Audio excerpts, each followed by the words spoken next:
Well, this should be an easy one. Israel-Palestine on Swedish TV 1958 to 1989 is a 3.5-hour archival collection of news pieces as they were aired on Swedish TV across the 30-year period. Okay, I can't do the MIFF-y shtick for this, obviously.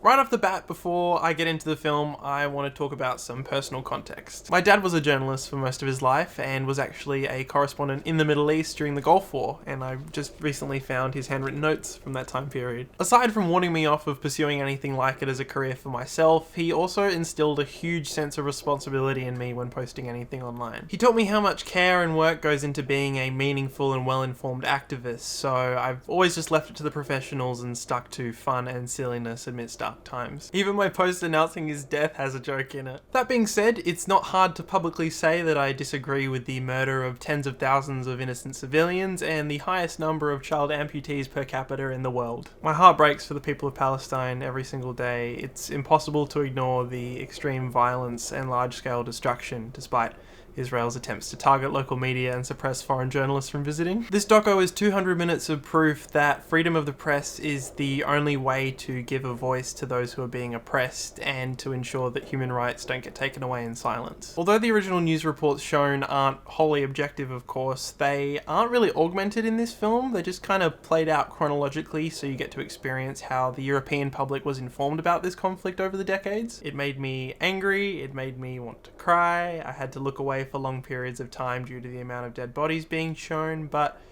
would you believe me if I said it actually had a couple of decent laughs? I felt like I was watching a Monty Python sketch when they showed a doctor pausing a bullet removal surgery in the operating room to discuss a patient's chances of survival, or a posh British pilot discussing food options during a hijacking. And I almost forgot, the only song listed in the credits was Andre 3000's solo flute song, That Night in Hawaii When I Turned Into a Panther and Started Making These Low Register Purring Tones That I Couldn't Control, ellipses, shit was wild. And because I remain adamant that my place on here is to leave you with a smile, I found that clip of the British pilot to leave you with. They told us we would get lunch, dinner and tea today.